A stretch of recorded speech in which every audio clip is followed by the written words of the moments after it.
is Oluwabumi Deborah. I'm a Nigerian living with diabetes for the past 21 years, and I'm also the founder of Diabetes Up on Instagram, Twitter, and Facebook.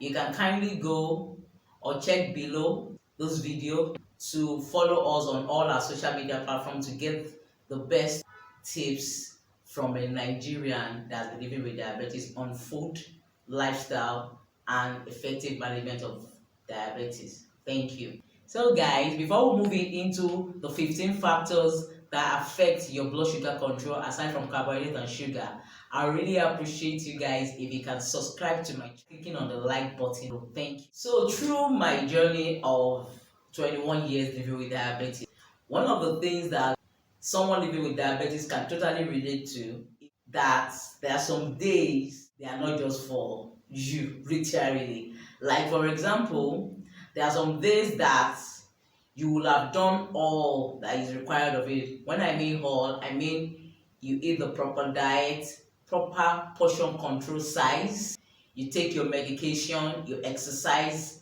In fact, some of these or most of these days, you are eating it several times and it has worked for you. But there are some days or day that this thing literally do not just work. You will have taken your normal medication size, your normal portion control size, done the exercise, take it at the proper timing, and the blood sugar will just still refuse to go down. And these are the days that if those days are not well managed, if there is no proper knowledge of what is going on or an idea of why it's like that, it can literally frustrate or depress an already exhausted someone or person living with type 1 diabetes. I still have one of those days a couple of days ago. So today, this topic is not just something I just want to blast about, especially this channel is not even something that I just wanted to do for doing sake. It's very personal to me because I want to share my personal journey of both the good, the bad, the awesome, the great, and all together experience of what I've encountered and how I've been able to manage it effectively in the last 21 years. So basically today we'll be looking at 15 factors that can or that will or that might affect your blood sugar levels aside from the normal culprit that we always blame, which is carbohydrate and sugar. So let's dive right into it. Number one, anxiety. You know, anxiety is literally something that you are wondering in your mind how somebody cannot drink or eat anxiety now. Sure you get. But anxiety, as much as it is psychological and emotional, it has the power to actually affect either most of the time increase your blood sugar levels even after you've done all. The reason anxiety works in this particular way is that when we are anxious or we are under anxiety attack, there is a particular stuff that our body hormone that our body secretes. It's called the fight and flight hormone. When you are under anxiety, your brain translates it to there is a danger around.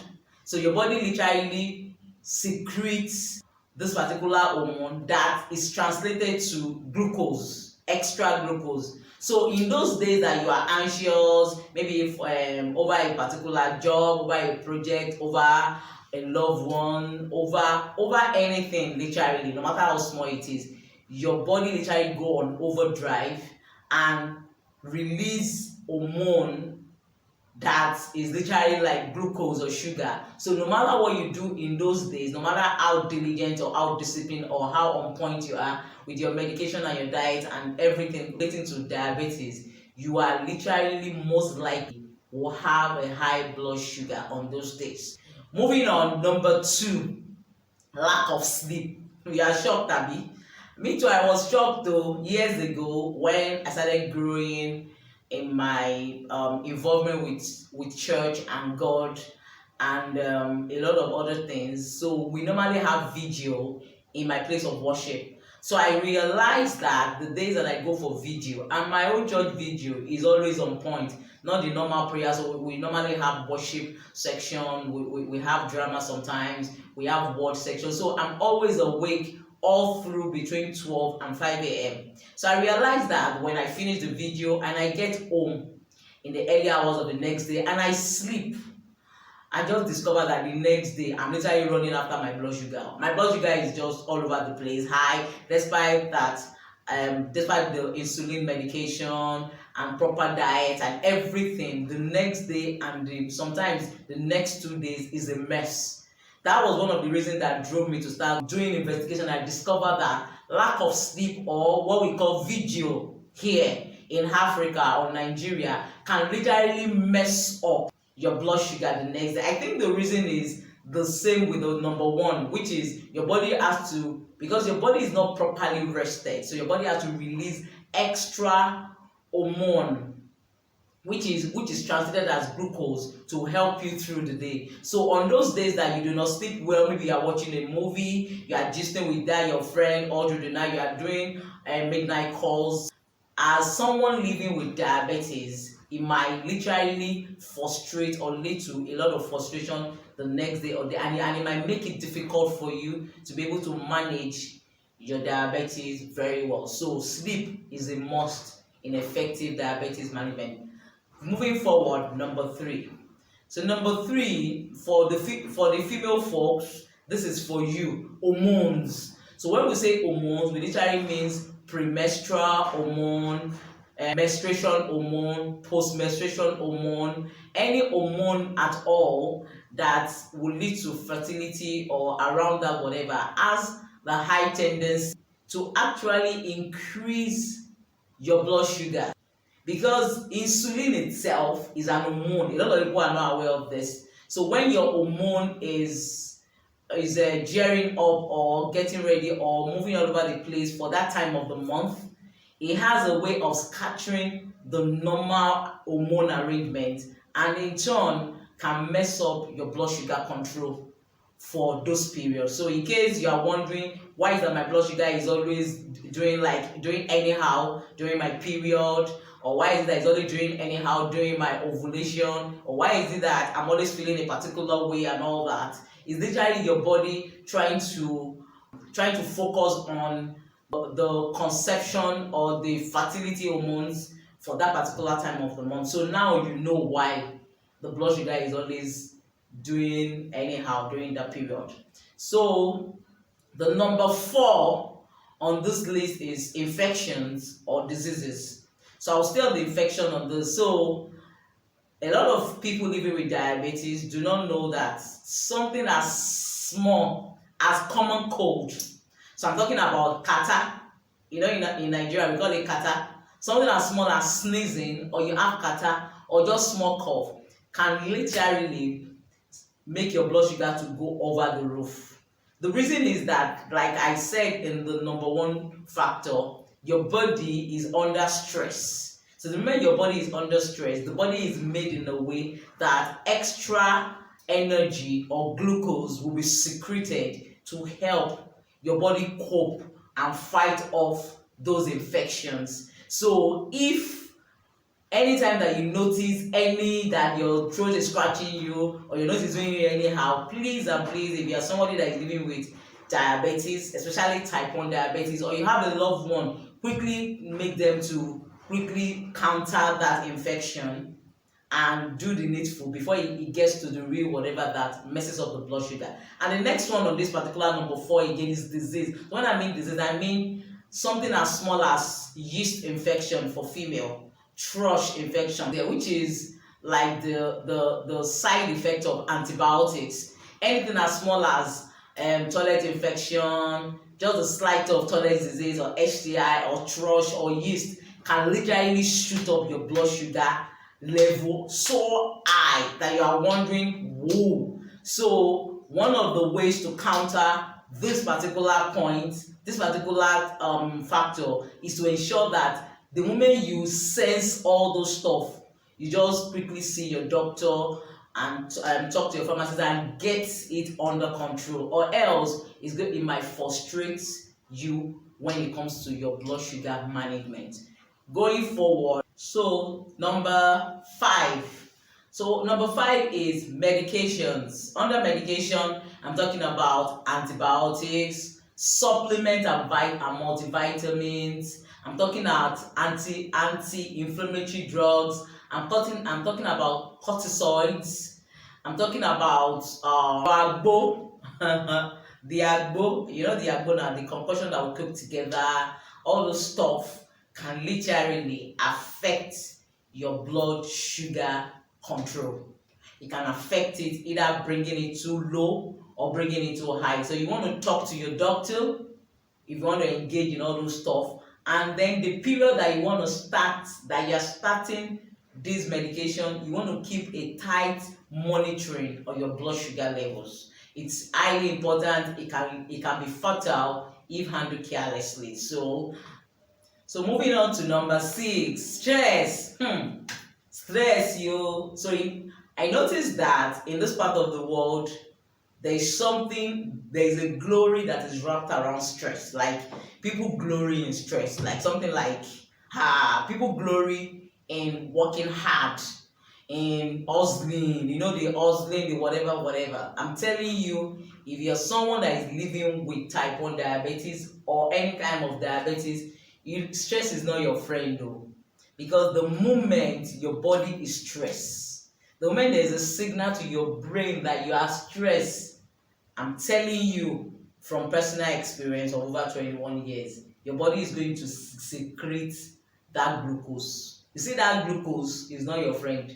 That extra glucose is not your friend though. Your body is going to, because the body is designed to help out when your body is going through something that they do not understand until they figure it out. So one of the best gifts that you can give yourself is to craft your life, craft your world, craft everything about it in a way that you have time to rest. I know that you need to secure the bag. I know that you need to get the medication. You need to fulfill that dream. I understand that there are kids depending on you, there are spouses and family, but please and please, your blood sugar control is very important. And the effect is not just short term, it's a long term effect that can cause serious issue if you do not get it under proper control. So stress is not your friend. So how do I ensure that I have siestas as much as I can? I build my life, my career in a way that I spend most times indoor. You can imagine a computer science graduate that now becomes somebody that rears animal and stay mostly indoors. So I had to face that reality years ago when I finished the university, that I cannot really function well in this country, Nigeria, going to work and coming back and be able to live a successful life with type 1 diabetes. I had to make critical life-changing decisions so that I can be able to manage stress effectively. Stress, aside from diabetes, is one of the topmost killers of an African man or woman. So I beg, let's look into that stress thing. Then number 7, high blood pressure. So one of the things that I discovered earlier about diabetes is that diabetes and high blood pressure are like twin sisters.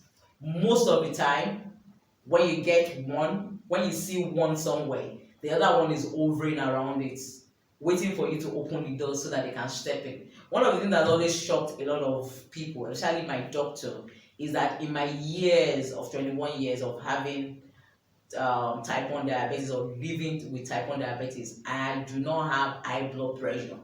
Because one of the things that I discovered is just that diabetes, we people said we should not eat sugar and carbohydrates. Hey, if I allow high blood pressure to come in now, you people will not say again I should not eat salt again. Then what's that remaining? So I had to make the decision as early back as very, very early in my journey that nothing would make me have high blood pressure. It's one of the reasons why I had to get to build my faith. I had to work on my faith, work on my relationship with God, because I just discovered that anytime that I have anything that is stressing me out, or things that is scaring me, or things that I'm scared of or I'm afraid of, I just package everything in prayer and push it to the maker of the universe, and I just go and rest. That's like that Bible passage said, worrying does not add anything, nothing, no, not even pinch of salt to you. You just be like a rocking chair that is just rocking. So I do not engage in anything that's going to bring my blood pressure up. I do not engage in relationship that stresses me out. The moment my blood pressure is going up because of you, I'm running away. Japa. I do not engage in interactions. I do not engage in stuff that makes me to be high blood pressure. I'm telling you guys, it's not worth it. Aside from that, that high blood pressure and diabetes as twin sister, high blood pressure will make you to be so whatever to heart disease, which is one of the complications of type 1 diabetes. And you know that Nigeria do not have all those subscribed medical whatever to take care of a lot of stuff when it comes to diabetes complications. So I beg, ensure that you check your high blood pressure regularly and you stay away from anything that might make you have it. So moving on now, which number are we now? Oh, I think number 8, dehydration. Dehydration. Some times ago, I read somewhere, because I always do a lot of research when it comes to diabetes, because knowledge is power.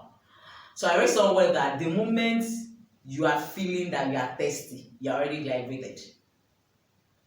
The moment that you feel that you are thirsty, that your brain is telling you, your body is telling you are thirsty, you're already on the dehydration level. So how do I handle that on my own? One of the ways that I handle is that the moment I go to the ladies or the toilet to wee, I replace. People always ask me, what's one of my secrets? I'm telling you one of my secrets of successful diabetes management. The moment I go and wee, I replace. Extremely important. In fact, it's part of me now. I don't even think about it. Number 2, if I'm sleeping in the night, there is a cup or a bottle of water beside my bed, no matter where, even if I'm visiting people. Number 3, the moment there is a change in weather, if the weather changes from the rainy season to the dry season, I'm increasing my water intake. I'm conscious of water, because the truth of the matter is that water is one of the most greatest gifts that God has given you as somebody living with type 1 diabetes. If you have a child that is difficult for them to drink water, then you might want to have some stuff, maybe some fruits or some whatever. But water is where the conversation starts from. You cannot be dehydrated and be able to effectively manage your type 1 diabetes or any type of diabetes. You cannot. It cannot happen. And for you to be able to feel well rested and refreshed and be able to handle your type 1 diabetes or any other diabetes effectively, water has to be your go-to. If your blood sugar is high, you need water, enough water to flush the excess sugar out of your system. If your blood sugar is low, you need water to be able to help you, at least even the drink or whatever, to be able to help you carry the sugar quickly into your system to make it work faster. So water is one of your friends. You need water to flush out the residue of your medication, water to flush out any other residue. You need water like life. So I will encourage that you find a way around how to drink more water. So moving on to number 9, change in weather. Do you know that change in weather can literally affect and mess up your blood sugar level? Blood sugar level that you've been building for months just change from rainy season to dry season. Baka, wahala can start. Your body is trying to adjust to the change in weather, which in turn will affect your blood sugar control. So you have to ensure that you put all those things into consideration. The moment you notice that the dry season is moving into the rainy season, or the rainy season is moving into harmattan season, you have to take note of these changes and adjust accordingly. You can have this discussion with your endocrinologist and your doctor, but it's highly important that you know that things like this affect your blood sugar control level, aside from our normal culprit of carbohydrates and sugar. Moving on to number 10, exercise. It shocked you? It shocked me. Oh.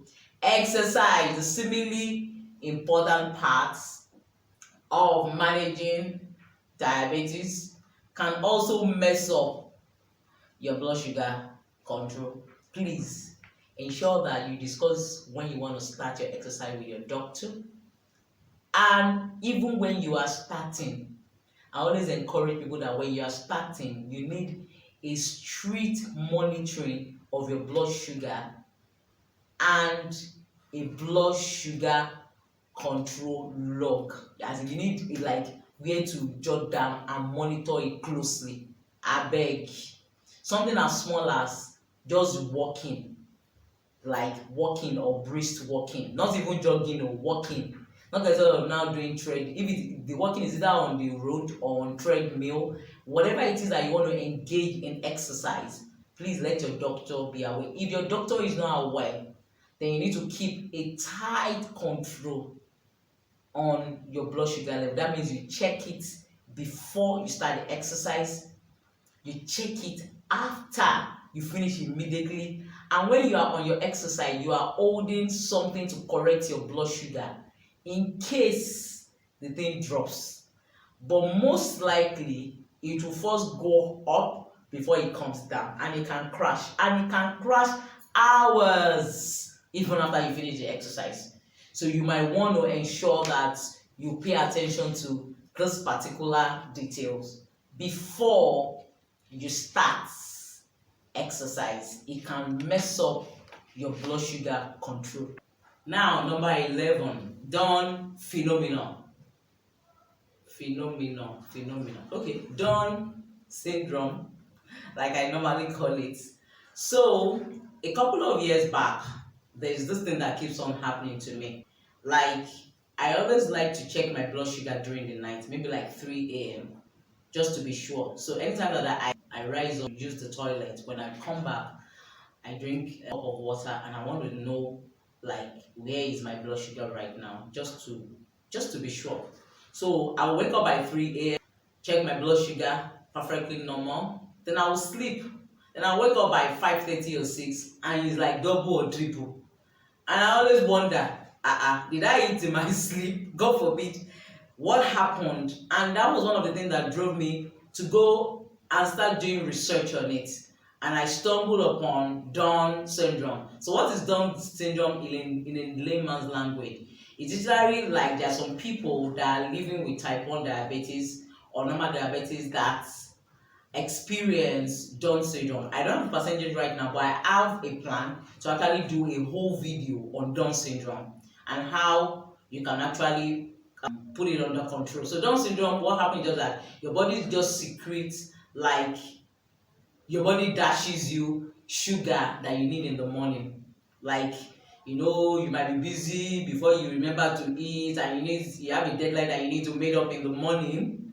So your body dashes you sugar. But for somebody that is living with type 1 diabetes, your fasting blood sugar is very, very important and can set the tone on how the day goes. So it was really a shocking revelation for me, and I had to adjust accordingly to fit in the Down syndrome into my day-to-day diabetes management. So Down syndrome or Down phenomena is one of the things that can actually mess up or affect your blood sugar control, aside from carbohydrates and sugar. So we are now on number 12, contraceptives or birth control pills. So I'm literally talking now to the females. So if you are a female living with diabetes, or you are a male that has female friends, loved ones, spouse living with the type 1 diabetes or any other diabetes, contraceptives or birth control pills can literally affect the control of your blood sugar or blood glucose level. So birth control pills, is it IUD, implants, contraceptive? I'm talking about the Postinor 1, Postinor 2, and all these post pills, any of any of those drugs that falls under contraceptives and birth control pills can literally mess up your blood sugar control. So you might have even taken, or you might be on some birth control pills and you're wondering, why is my blood sugar all over the place? Because it's going to literally mess up with your hormones, which in turn will mess up with your blood sugar control. So before you embark on any contraceptives or birth control pills, or if you're already on it, please, I would advise that you discuss with your doctor so that they can pick, you guys can work together to pick the best one for you and work your insulin or your medication management all around it, so it doesn't become an issue for you and all. Number 13, hunger. Yeah. Hunger. So this hunger, I'm going to classify it as hunger fasting. Either you are hungry naturally or you are fasting. Can mess up your blood sugar control. You see, I'm a very faith-centric person. That means I'm a faith person. And we normally have this beginning of the year, before COVID, pre-COVID, we normally have this beginning of the year fasting and prayer and all the whatever in my church. And one of the things I always do is that a week, sometimes 2 weeks before the fasting date, I have started my own fasting and regulation of my insulin. That's how I've been able to fast. So a lot of people that knows me normally, or sees me that I'm always serious. The reason is that our fasting are not the same. Our fasting are not the same, number one. Number two, I don't joke with it because it took a whole lot of work for me to get to day one of fasting. You are starting your fasting on day one. I was starting my own like 2 weeks before. So if you are fasting, let's say, if you are starting our fasting, let's say like January 2nd or January 3rd, my whole Christmas is in fasting because I have to literally readjust my blood sugar, my insulin intake, and monitor my blood sugar so that by the time I start fasting, my body is already adjusted well. Then even after the fasting, when people think, oh, praise God, me I finished my fasting, I still have to spend extra days to re-regulate my body back to post or pre-fasting state. So fasting can mess up your blood sugar, number one. Number two, not eating when you're supposed to eat and you are on medication or on insulin can mess up your blood sugar level. Now, one of the things that has been able to help me, that has worked well for me for diabetes management, effective one, is I have a particular time each day that I eat a particular meal of the day. Like I have a time range, like breakfast should be between this particular time. So you should find your own time or rhythm.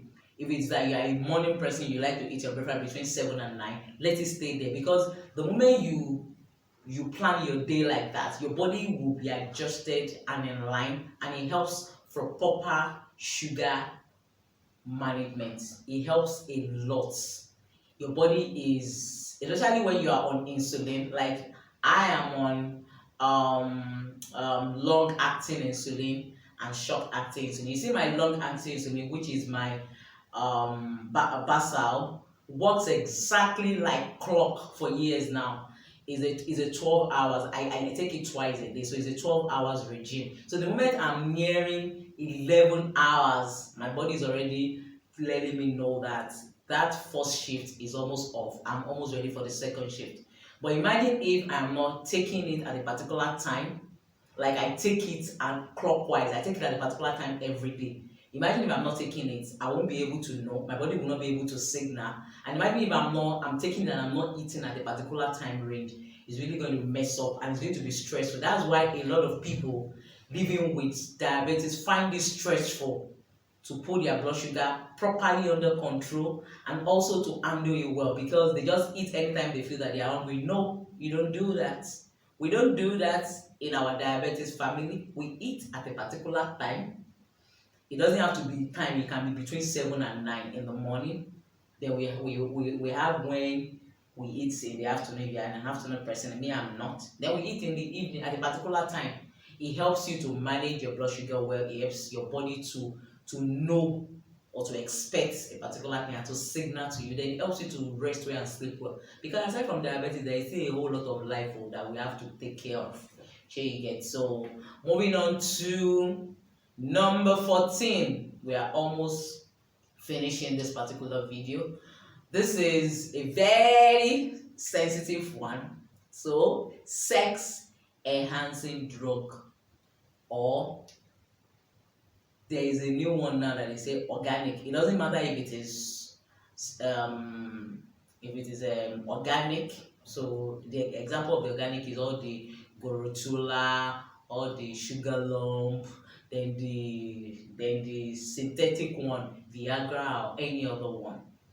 Is a good thing to use, but it has to be used properly. I know that for some men that are living with diabetes, they find erection a bit of a problem when they are struggling with sugar control. But I want to tell you that using those sex enhancer can also mess up your blood sugar too. So you have to discuss with your doctor, discuss it, read about it very well, check the ingredients, and when you want to start, let before you did the gong, you have to literally like test run it and see the effect on your blood sugar level. Is important because it can actually be fatal and it can cause disaster. Sex is literally a struggle for people living with diabetes. A lot of people do not know this, that we struggle.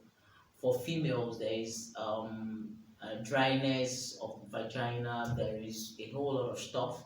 And for the male, there is erection issue, which is part of the complication of diabetes, and it can be managed well. I myself have used sex enhancer the organic one a couple of times, but I have to monitor my blood sugar to be able to not use it to scatter the whole work that somebody has done. Do you understand? Like I always tell people, your blood sugar level is like you are stringing together beads. You want to be careful as you are stringing that beads. It's forming a pattern. It's coming out beautifully. One mistake can cut that bead and everything gets scattered. So you have to be on point. You have to be on it. It is not easy, but it is. I can assure you that it is doable if you actually get knowledge about it and stay on it and be disciplined about it. It's just one of those challenges that life brings that we have to find a way around. There are a lot of people like us that did not ask for what they are going through. Wow! We make the most out of it. Check it. So now moving on to the last one, number 15. Eat. Eat. So in my language, I'm a Yoruba girl, we call it oru. Eat. The Oyibo call it sunburn. Abeg. It can literally mess up your blood sugar control. You see those times that the sun is firing his eyes, everywhere is hot, the whole house is emitting heat. Those are the times that you stay on your blood sugar. Then how do you now do that effectively? You drink a lot of water. I would advise iced water with ice inside, or cold or chilled water. A lot of water, either you are thirsty or not. Make sure that you are drinking water. If you have access to a shower or a bathroom, maybe at home or in your office, those are the times that you have your bath multiple times a day.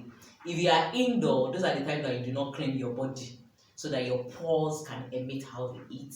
Because the moment your inside is too hot or everything is not accordingly, it affects your blood sugar that day and it becomes a struggle. Imagine heat everywhere and your blood and your body is also running temperature, or your blood sugar is all over the place, and you can literally lose the sensation or lose the signal your body is passing you and all that. So guys, hope you've been able to learn one or two or three things in this very interesting and important video regarding things that affect your blood sugar aside from carbohydrates and sugar. Do you have any question? Is there any point that I shared that you would like me to dive deeper into it? Please put your question in the comment section below. Is there any personal question that you would like to ask me? Please do.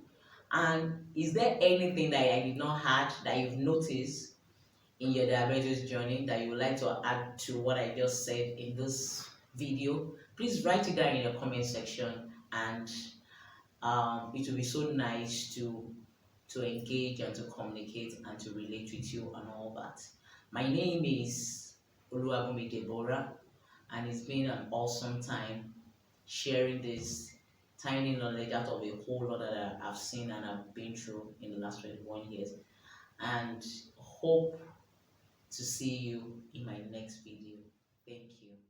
So we have come to the end of this video. I hope you like it. Hope you're able to learn something from it. I really appreciate you guys. If you can like and subscribe to my channel, it will go a long way to encourage me, for me to be able to do more of those videos, and it will also go a long way to motivate me too. Thank you so much. Feel free to share the video with your loved ones, with your friend, in your groups, on your social media page, and anywhere that you think somebody will need it. You might be saving someone from going crazy over effective diabetes management. Thank you. Bye bye. See you next time.